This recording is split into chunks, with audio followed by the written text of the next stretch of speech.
Brian, much like Oklahoma State, you're facing a team that's really not settled on quarterback. How different are they from Oklahoma State in that regard? Well, the one quarterback, number 10, he's really similar to Oklahoma State, except he's more of a gunslinger. I mean, he's really gonna take his shots down the field. He's looking to make the big play, and you can see he's made some big plays this year. And then he's also turned the ball over some. He's just trying to make those big plays and trying to move the offense. And it's worked really well for him. In some games, he scored 50-some points in their first game, and then other games, against better opponents, it's been feast or famine. Number 5, he's electric with the ball in his hands. He can run. He creates things. He's more of a creator. He really has a strong arm. He's also a little bit of a gunslinger. I think he takes care of the ball maybe a little bit better, but in terms of, he's not as efficient in terms of the passing game. They really do try to mold the offense around both quarterbacks. Hey, Coach, how do you feel? I mean, you're saying being a gunslinger, the secondary obviously want to do their jobs, but do you feel that they're pressing more to get that interception? No, it's funny you ask that. I mean, it's,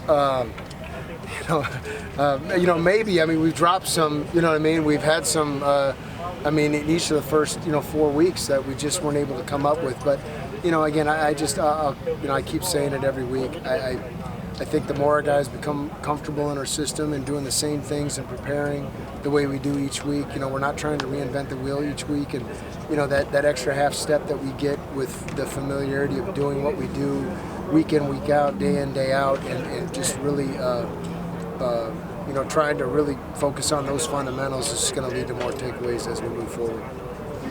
And how do you feel that they've, within the scheme, as a secondary, have settled in and, not getting out of position, communicating well? How do you feel that's grown from, week 1 till now? Well, like I said, last week was really kind of the litmus test to see, where we were at. And there were times that we did a great job keeping the ball in front of us, and we were opportunistic in playing certain situations. But just being familiar with with that offense and USC from last year, they had 2 weeks to prepare for us, and they broke a lot of tendencies. And there's probably 3 things in that game where they came in with completely different looks, and we didn't get into the right check or the right look, and it led to touchdowns. And credit to their staff, and really that's the game. It's really cat and mouse. So it was a litmus test in terms of how we can play and who we can play with, and where we're at. And I think it was a real grade in terms of where we were at. I think we're at the point where we're gonna make a lot of plays, and we're gonna make situational plays, but there's also going to be times where, okay, we're going to play this different, or I'm going to react in a different way, and it's including me as well. Anything else? Their quarterbacks are quite different, it seems like. What are the challenges of that? One's like I said, one's a more of a creator in terms of with his arm, and he's going to try to force the issue a little more.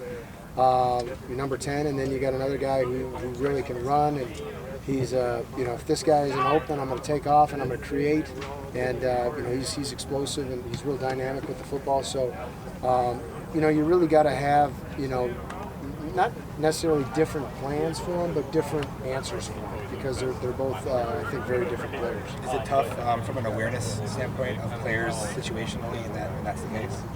Yeah, I just got to be aware when one's in the game or when both are in the game at the same time, because he has that kind of ability where they could put him in a slot, they could double pass, they could reverse pass, they could do a lot of different things, which I'm surprised they haven't done up to this point. But we'd be prepared for that. But you're going to have to have answers for it. So when you have an athlete like number 5, and then you have a guy who's really, he plays with a lot of moxie. Number 10, he's really trying to win football games. You got to prepare for both, and you got to be real detailed in your preparation. What do you think are they want to attack you vertically, but they also run the football, and they've done some different things maybe with that scheme. He's maybe been an innovator in some ways. Yeah, I actually coached at his former high school, at Tulsa Union, the offensive coordinator, and I know his dad really, really well. His dad's a legendary Oklahoma high school coach, long-time coordinator at Tulsa Union High School and head coach at So I know his dad real well. I don't know Jake. I don't think I've ever met him. I was supposed to coach against him in the bowl game in 18. He's at West Virginia, but I think he left before the bowl game. But he's real innovative offensively. He does a great job of You know, he is you'd say a quote-unquote spread or air raid guy, but he really tries to run the football, and I think that really complements his offense really, really well. You guys good? Thanks, Coach.